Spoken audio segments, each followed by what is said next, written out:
Bienvenidas, bienvenidos. Violeta existe. Ya está, ya está. Ya está el documental sobre, bueno, sobre la creación, ¿no? Porque más que una reedición, yo creo que es una creación. La recreación de el gran disco de Violeta Parra, las últimas composiciones de Violeta Parra. Y por eso, bueno, hemos invitado ¿quién? Al ideólogo, al ingeniero, Hmm. al artista, a su nieto, Al a Ángel subversivo. Parra. Al Bueno, subversivo. Ajá. subversivo, bueno, un poco de todo, ¿no? No, el Porque has pasado criminal. por todas. La he pasado por todas y claro, fui ideólogo de este ejercicio que no fue fácil y que se fue gestando un par de años antes incluso de grabarlo. Fue un impulso de mi padre en este mismo ejercicio de grabar este disco.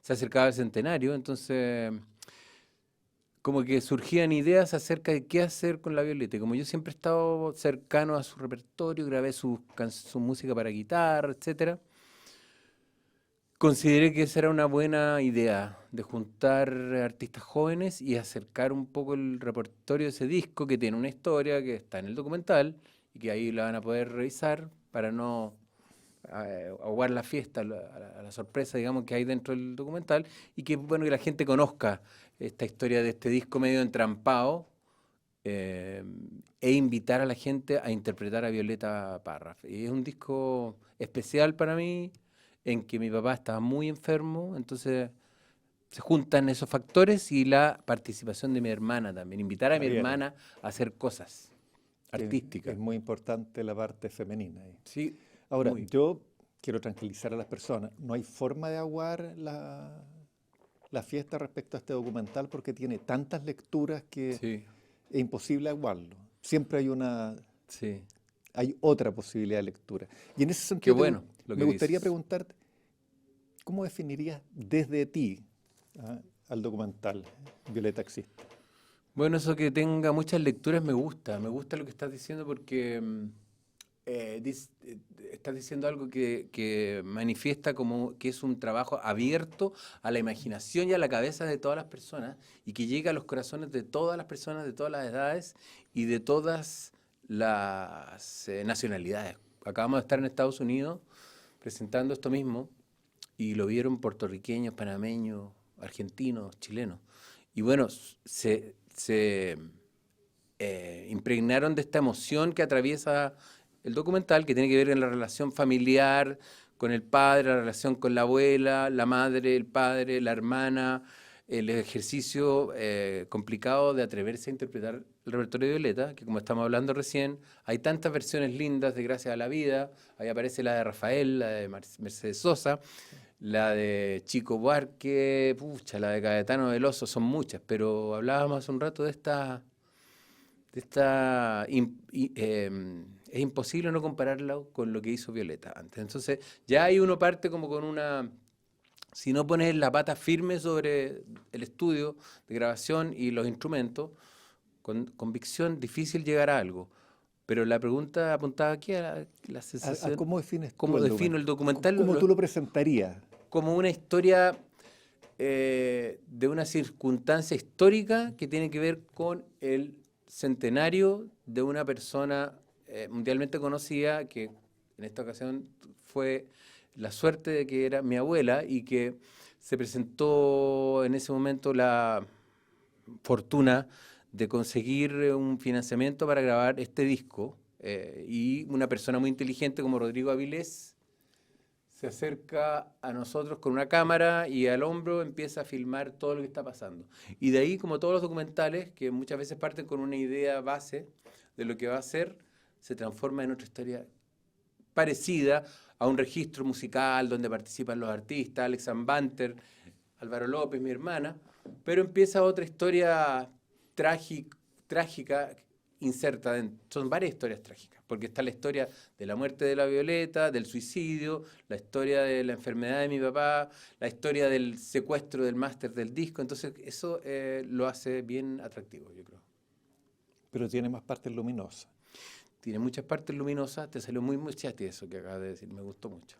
Eh, Tiene más partes luminosas, muchas partes luminosas, donde hay mucho rock and roll, donde hay mucho escenario, donde hay momentos... Los momentos emocionantes no siempre son tan dramáticos, tristes, sino que son más bien momentos honestos en que las personas se ven vulnerables frente a lo que están sintiendo. Y yo creo que esa honestidad se percibe, la percibió bien el Rodrigo y supo sacar de cada persona el momento serio en que se hace un análisis a cómo se grabó el disco, a las partes más técnicas, y estamos hablando del disco original de Violeta Parra, y también el momento de las sensaciones corporales del corazón respecto a lo que estábamos haciendo.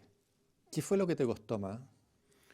Porque en el documental se te ve complicado varias veces. Muy complicado porque primero que nada, igual cuando grabé, tenía 24 años y grabé las composiciones para guitarra, también yo me dije a mí mismo, ¿cómo puede ser que el nieto no se sepa estas músicas maravillosas para guitarra? Y me puse a estudiar las músicas, a escuchar las grabaciones de Violeta. También fue un desafío. Después, cuando tenía, mucho antes de eso, con mi papá me escuchó tocar a los 18 años, cómo acompañaba la cueca, y por supuesto que me criticó, me retó, me motivó cariñosamente, pero de una manera tajante a explicarme, eso no es folclore. Tú no sabes folclore. Yo estaba en el mundo del jazz, todo esto. Entonces es un aprendizaje bastante largo, de unos 35 años diría yo. Y lo que más me costó es enfrentarlo en forma, bueno, profesional yo siempre he sido, pero acompañado de las circunstancias históricas de la pena, del dolor, de ver a mi papá yéndose, de... ese es el factor más importante. Cuando mi papá iba a ir al estudio, a mí me causaba una sensación de que no podía dormir la noche anterior, porque lo iba a ver, intentamos que cantara el Rin del Angelito, que hay una parte en que él sale Sí, cantando. No quedó en el disco, pero lo vamos a exacto. sacar. Es que es preciosa Es esa parte. preciosa esa Preciosa. parte y eso fue perturbador todo el tiempo. También la metodología de trabajo no fue tan fácil, porque Violeta, tú sabes que grabó con dos músicos, en una tarde sacó Sí, casi todo el disco. Entonces, lo que dice el técnico Luis lo que Torrejón. dice Luis Torrejón. Y yo tuve que adaptar otro método porque los músicos no tenían tiempo para ensayar, como se hacen todas las cosas apuradas en este mundo. Y yo soy un músico profesional, entonces grabé todo antes y me ceñí a las tonalidades y a los sonidos del disco de Violeta, dándole unos pequeños aires modernos, pero muy poco.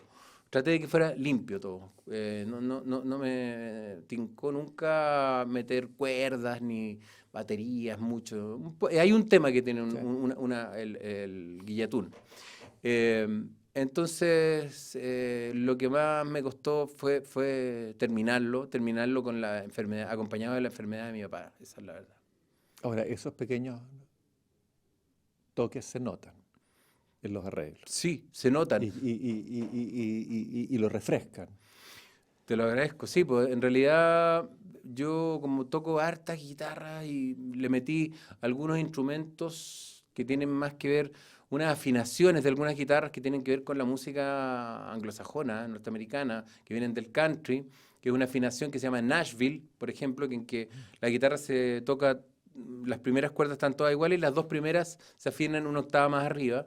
Eso hay como unos colores atrás Ujú. que no se perciben apenas, son pequeños detalles. Toqué mandolina y en algunas cosas hay algunas cuecas, ponte tú la cueca de los poetas. Traté de grabar las mismas cosas que grabó Violeta, que son muy particulares. Violeta hizo cosas muy únicas en ese disco. Por ejemplo, en la cueca de los poetas grabó a un amigo de mi mamá que se llama el Duni Kuzmanich, creo que se llama. El Duni tocaba tumbadoras y nunca Ah, se había escuchado una cueca con tumbadora. Entonces, ahí se escuchan las tumbadoras y dije, ya vamos a poner las tumbadoras también. Entonces están esos elementos. Algunas cosas me ceñí mucho al disco de Violeta gracias a la información de mi papá y en otras me di unas pequeñas libertades. ahora, ¿cómo fue la relación con los músicos? Porque participan muchos músicos. Claro. Eh, que en el video se ven, no sé, es como que fuiste una especie de entrenador Hmm, o de motivador de... sí. Sí, efectivamente, primero que nada, invitar a las personas a participar del disco, elegirlas, Por un lado estaba con Manuel García esta cercanía, porque habíamos trabajado juntos en el disco Retrato Iluminado, estábamos tocando música de Violeta, siempre jugueteábamos en las noches con las canciones, con Pupila de Águila, qué sé yo, y invitamos a mi papá a ese disco también, Retrato Iluminado. Entonces, los artistas que participaron, Alex Banter, hay unas circunstancias muy bonitas ahí, por ejemplo, que Alex Banter fue un consejo que me dio mi hija, que tiene 30 años ahora, en esa época tenía 28, y me dijo, papi, tú debías invitar al Alex a este disco. ¿Y quién es Alex? Ni siquiera lo cachaba yo muy bien. Y fue hace 5, 7 años ya casi, no, 5 años. Y lo escuché y dije, oh, qué buena onda, me encanta lo que hace ya. Y mi hija se consiguió por Facebook su teléfono y aceptó. Una cosa bien especial, Álvaro López también es un músico increíble, muy talentoso, penquista, y que digamos que participe en un disco, digamos que es difícil lograrlo porque es difícil lograr que él se motive y que aparezca en el estudio. Nunca sabe si va a llegar. Es una sorpresa de esas personas como enigmáticas. Y Manuel García, bueno, amigo, todo bien con él también.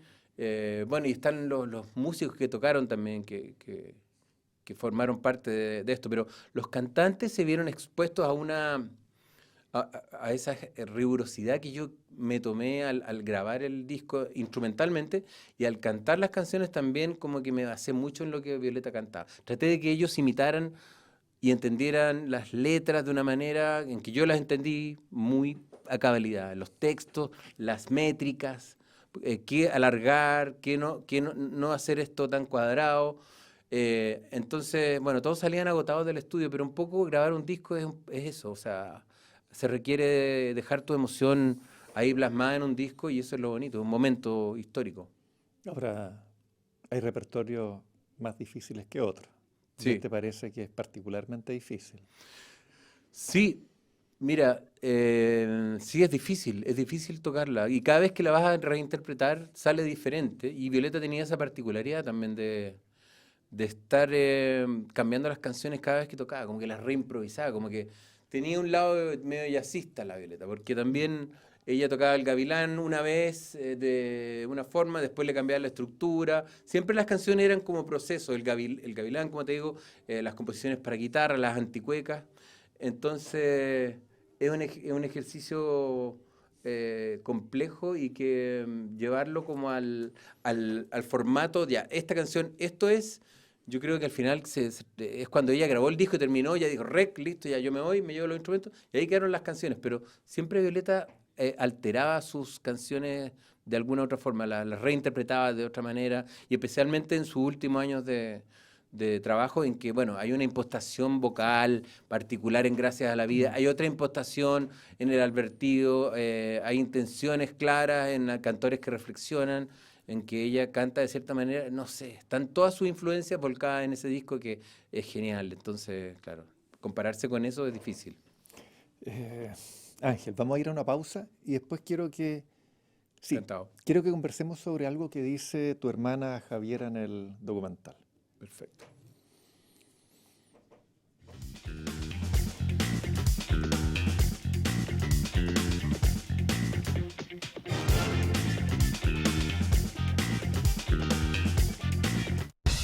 Cada tarde podemos dialogar, escuchar, criticar y comentar, pero con respeto. Pasadas las 3 de la tarde, de lunes a viernes, podría ser peor, con Julio César Rodríguez.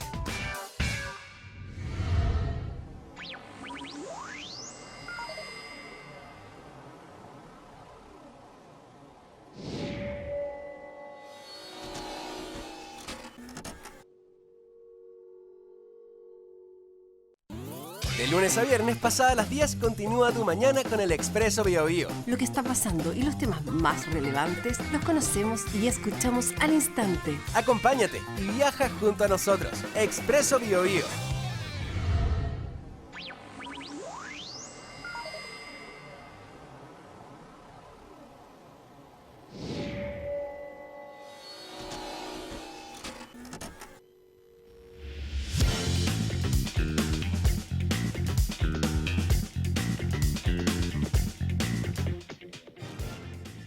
Estamos conversando con Ángel Parra sobre Violeta Existe, un documental bueno, hecho a partir de la grabación de esta reinterpretación, porque Sí. yo creo que una cierta reedición, reinterpretación de las últimas composiciones de Violeta. Te comentaba que en el documental tu hermana, Javiera, dice algo así como, ¿qué son las cadencias? Eso tiene mucho que ver con la manera de tocar los instrumentos. Cadencias, que son cadencias de la tierra, del agua, finalmente son cadencias indígenas, que son cosas que están unidas, digamos, al magma de la tierra. Sí. Encuentro que es una reflexión bastante profunda de mi hermana y que me agrada mucho haberla motivado a incorporarse a este proyecto que yo también ansiaba tocar con ella hace tanto tiempo. Mi hermana es muy inteligente y eso es una reflexión del punto de vista de un cantante que se enfrenta a las canciones de Violeta, que es también aplicable a cualquier instrumentista que la va a tocar, porque tú puedes tocar la Violeta, entre comillas, sinfónica, que de un guitarrista clásico que va a tocar una de las anticuecas o algo así. Puede ser una anticueca desabrida, puede ser una anticueca bonita, qué sé yo. Pero lo que dice Javi ahí, Javierita, es que efectivamente el disco de las últimas composiciones es la obra cúlmine de una carrera de 50 años prácticamente, porque ella desde muy chica se fue de su casa y empezó a investigar, a tocar en la calle, lo urbano, lo que pasaba en las plazas, se fue incorporando y después con el tiempo impregnó de la música europea, se impregnó de la música argentina, de la samba argentina y empezó a descubrir el folclore. Pero antes con mucho oficio tocó muchos estilos y después Violeta hizo un resumen a partir de su investigación con mi papá, que la ayudó a recopilar en todo Chile, con la grabadora y todo eso. Fue tan larga y profunda esa búsqueda que está en ese libro maravilloso que se llama eh, Canto, no, bueno, el libro donde están las entrevistas que hizo Violeta. Sí, cantos folclóricos quiero. Cantos campesinos. Cantos campesinos, que casi no está editado, no sé dónde estará, que es una pena que no se haya reeditado.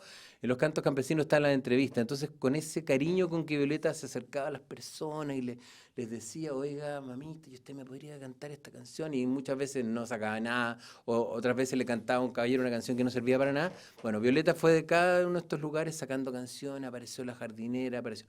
Muy inteligente, porque con cariño fue sacando cosas que la fueron formando. Y después, su última etapa, en que se va a vivir al Gualmapu, en una ruca con la Machi Painén, María Painén Cotaro, que se llama, María Painén, ahí pasó como 3 meses, creo. Y ahí es donde la Violeta hace como su magíster, su máster, su PhD, su doctorado en influencias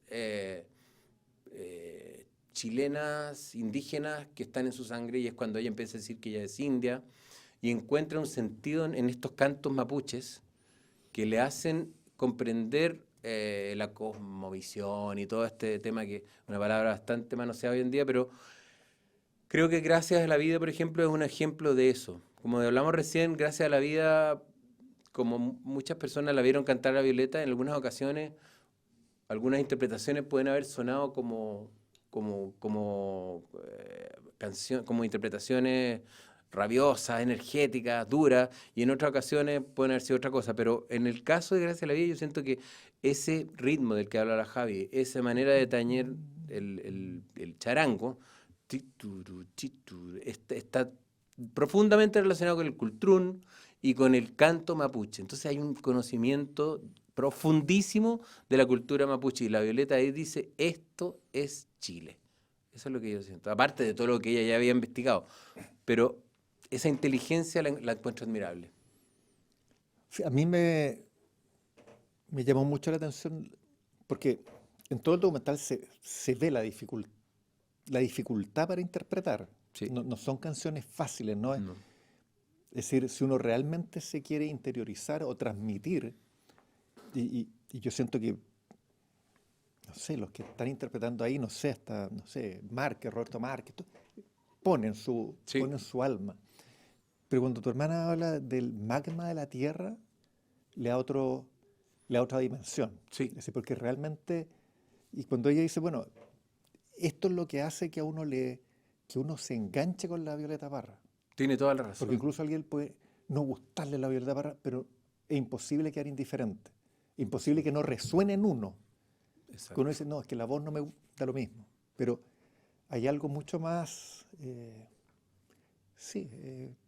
primitivo. Primitivo. No sé si es primitiva la palabra, es mucho más originario, es mucho más... Es originario, como dices tú, es difícil de cuantificar, de explicar, y creo que tiene mucha importancia acá el tema de cómo un artista se planta frente a la música de Violeta Parra, porque hemos visto tantas versiones desde artistas que han pasado por el Festival de Viña, que no tengo nada en contra de ellos, pero la versión de Lucho Jara con la de Miriam Hernández, por favor, o sea... Gracias a la vida no es un canturreo cuadrado de que es gracias a la vida, no es un bloque de cemento. Entonces, cuando tú empiezas a poner la atención que puso Violeta a los temas de la naturaleza, a los temas indígenas, y la ves cantar esta canción de esa forma, obviamente que te planteas y te empapas de algo que tú también acabas de transmitir, que hay algo que está pasando que te conecta con esa esencia mapuche indígena, ese magma de la tierra que habla mi hermana.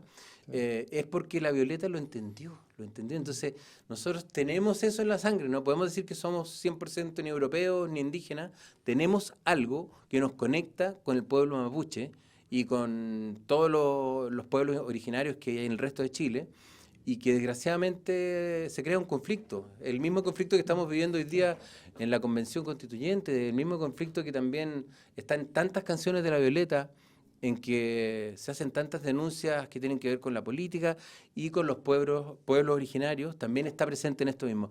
El conflicto de ser chileno también. Hay una situación ahí como de eterna dicotomía. Claro, lo que pasa es que esto remite a algo que yo creo que incluso es decir, que va más allá de los mapuches o de los chilenos. Sí. Es esa cosa esencial.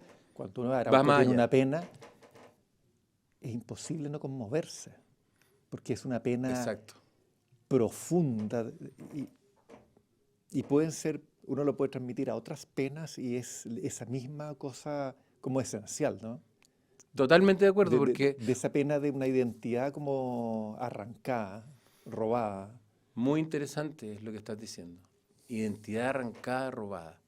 Efectivamente, sometimiento, abuso, robado, tantas Sí. palabras que hacen mucho sentido. O sea, eso está presente en la música de la Violeta y esa situación del dolor de eso mismo, que ella lo siente y ella lo dice en muchos momentos. O sea, esta pena en que ella entra en su última etapa de su vida, no tiene solamente que ver con el aspecto de sus relaciones amorosas, ni mucho menos.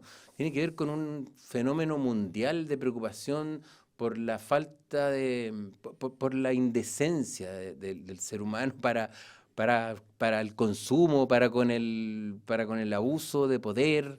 Yo creo que eso le afectó mucho y era una persona tan sensible que también se vio, como cualquiera de nosotros, tú mismo, te puedes sentir en un momento impotente en el sentido de que tú quieres hacer algo que es súper válido y que tiene una importancia que tú crees que va a quedar para otras generaciones. Sin embargo, al golpear 500 puertas, lo único que hacen es burlarse de ti, decirte que eres un viejo feo, que no tienes nada que aportar. Esas cosas las recibió la Violeta. Y de otras personas, como Claudia Rao, estuvo con él también y reconocían en ella un talento enorme, grandes escritores, pero mucha gente también renegaba de su condición. Y está el aspecto político finalmente que la identifica con una cierta parte de nuestra sociedad y que también termina por aislarla más, porque qué sé yo lo que pasa en el barrio La Dehesa con Violeta Parra, a lo mejor no quieren saber nunca de ella, pero resulta que también forma parte de su ADN.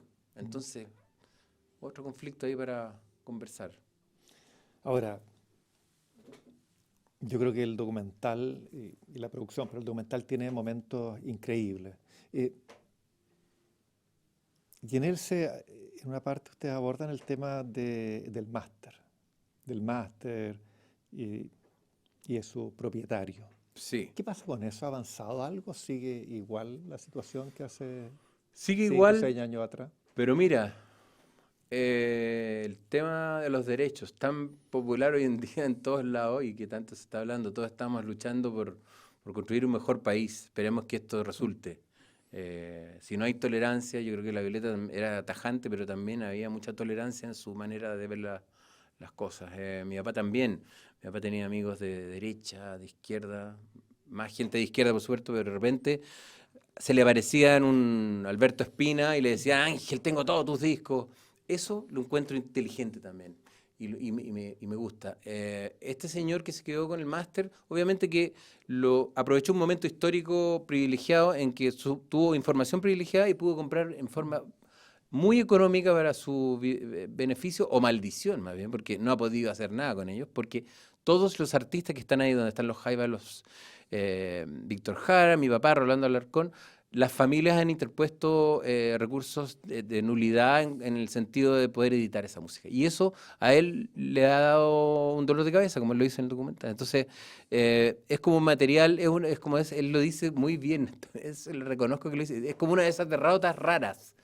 Es una derrota para él, porque él se quedó con eso y dijo, ya me quedé con La Violeta, que lo financió Violeta, cosa que también es bien indecente, pero no obtuvo nada a cambio, porque han habido 2 juicios en los cuales agradezco a SCD porque ha representado a la familia y ha ganado los 2 juicios en el sentido de que este señor no puede sacar los discos. Ahora, los discos están igual, porque la piratería y el Spotify y toda esta cuestión es imparable. Sí.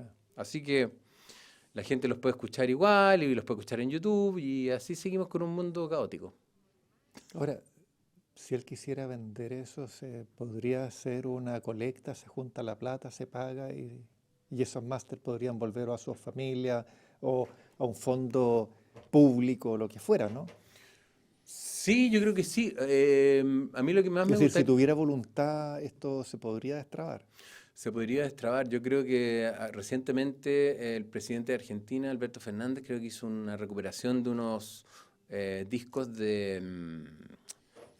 no sé si de Cero Girán o de qué artista, en que recuperó los máster y fue a nivel gobierno. O sea, tiene que ser una gestión gubernamental en que se diga, mira, este material fue mal habido en su manera en que se obtuvo, por lo tanto a este señor le vamos a hacer no sé qué, le vamos a pagar tanto o qué, no sé cómo lo pueden hacer, porque legalmente él tiene sus papeles firmados, pero yo he visto muchas cosas, papeles de los años 70 y 80, en que está todo falsificado. Son puras firmas No, falsas. pero bueno, además era un momento Era un momento caótico. y por lo Sí. tanto aquí tiene que haber no solo algo legal, sino que también tiene que haber una legitimidad de Sí. la propiedad de eso. Y claramente, Sí, claramente obvio. no. Entramos en el tema de lo que está pasando hoy en día también, la legitimidad de la propiedad. Ángel, para ir terminando, quiero que me hables de esa grabación que no sé por qué no pusiste en el disco, Sí, porque cuando yo vi el documental dije, pero esto yo no lo había escuchado, sí. ¿verdad? Porque dije, no puede ser, no puedo estar tan olvidadizo. Sí. Eh, Solo quiero saber qué te pasó cuando tu padre grabó eso. Fue tremendo, fue tremendo. Como te decía, cada vez que iba al estudio era tremendo. Pero la idea misma de que ese día yo quería proponerle que cantara el Rin del Angelito, sabiendo que él tenía ya 2 años de cáncer, dije, ¿no estaré haciendo realmente algo macabro? ¿O estaré saliendo el bien al grabar esto? ¿Será una buena idea? ¿Sería una pésima idea? Y me puse muy nervioso el día anterior y bueno, tratando de hacerlo todo humorístico y como liviano, le dije, cantemos el Rin del Angelito, pero realmente yo me sentía muy raro, era muy complicado y cuando empezó a interpretarlo lo hizo increíble, lo cantó entero, lo encontró un poco rápido el pulso, pero lo cantó hermoso, impresionante. Y finalmente ahí tenemos un tesoro y tenemos otro más por ahí donde también cantó, que también está guardado. Son esos tracks ocultos que van a aparecer, pero yo creo que la razón final fue que era demasiado desgarrador en el momento. Como cuando se muere tu papá, tú lo sabes también, uno se demora muchos años en procesar eso. Entonces como que no quería escucharlo, no quería verlo, no quería nada. Recién ahora, con la distancia, ya el otro día, de hecho, cuando vi el documental en el preestreno, me senté como espectador y no lloré nada. Eso fue un logro para mí. Y ahora vamos a recuperar este track del Rin del Angelito con mi papá cantando, pero es demasiado triste. Es demasiado triste. Yo lo encontré hermoso, Yo también lo porque, encuentro hermoso. Yo también porque lo es como si se lo hubiese estado cantando a su madre. Sí, es tremendo. Porque está la muerte que ella le dedica esto a la guaguita que murió, Sí. y mi papá muriéndose, y el centenario de Violeta. Entonces son demasiados condimentos muy agrios Pero y ¿a quién bellos. ¿pero a quién se lo cantó él? Se lo cantó a su mamá, se lo cantó a él mismo, yo creo. Sí, es muy complicado. Como la canción que hizo mi padre que se llama Violeta se fue a los cielos, que es como un canto al humano, en que le declara su amor. Hay varias declaraciones de amor a mi papá, pero en ese momento mi papá debe haber estado pensando en eso. Y después tiraba una talla, por supuesto, pero no sé, esa interpretación es alucinante. Y con el tiempo ha ido apareciendo esta... Tú tienes una sensibilidad bastante particular que me agradó mucho conocer. Y efectivamente no teníamos tanta noción de que ese registro era tan fundamental. Lo es, Lo es. lo es. Bueno, Ángel, muchas gracias. Gracias por a venir. ti. Recomendar y súper recomendar Violeta Existe. Es decir, es una tremenda oportunidad para acercarse a lo Muchas profundo de Violeta. Muchas gracias a Radio Bio Bio por apoyarnos en esto y por tu sensibilidad, y porque esto que tú me estás diciendo ahora lo he visto en muchos lugares. La gente realmente se empieza a ir de boca a boca. Esto no es comercial, es un documental, es difícil de promover. Sin embargo, la gente le dan ganas de decir, oye, anda a ver esto, anda. Entonces, vamos bien, vamos con esfuerzo, ahí arriba. Muchas gracias. Gracias a ti. Este disco nunca debió haber quedado en las manos de la gente en que quedó, porque el máster era de ella y lo financió ella. Fruto de esta venta que hicieron bajo la dictadura los militares, había un interventor que vendió miles de máster. Entre ellos este. Una reflexión sobre la vida muy profunda. Él va a tener que hacer un esfuerzo porque ese disco ya está en un determinado sitial. Quedó súper atropellado con las canciones de la abuelita. Da vértigo la forma de cantar de ella. Ponle toda tu picardía. Dice la gente ahí sí, no cabe duda que el más gallo se llama Pablo Neruda. Sí, ay, ay, ay, corre que ya te agarra, Nicanor Parra. Chile de alguna manera se identifica a través de este crisol que es la familia Parra. Sabíamos como niños, teníamos 6, 7, 8 años, que nuestra abuela se había suicidado. ¿Por qué le puso últimas composiciones al último disco? Porque ella tenía intención de suicidarse. Volver a los 17. Este es el homenaje que Ángel y Javiera Parra le rinden a sus muertos. Un cordón umbilical que da vuelta y que le toca a él. Aquí es como un poco la lluvia sobre el mar, ¿no? Es la música del agua con el agua. El nuestro micrófono era con Violeta. Sí, está en mis manos. Me han preguntado y con varias persónicas y peligrosicas para las másicas. Nosotros estábamos corriendo hacia la Violeta, tratando de retenerlo a él con esa carreta. Del descontentico.